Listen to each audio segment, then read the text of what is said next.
Do you want to shop second-hand fashion and order items easily on Vinted? In this video, I will show you how to buy and order items on the Vinted app step by step, so you can shop safely and save money. So let's go to see how it works. The first thing you have to do is to go to Vinted app.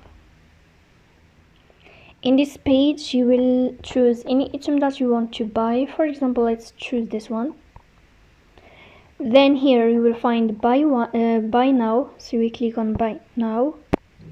After that, in this list, what you have to do is to choose ship to pickup point or ship to home. You can choose anything you want. Then you will go here to add your shipping address. You will add all your information of address shipping, and after that, here you will find this one of delivery details, and you will add your phone number.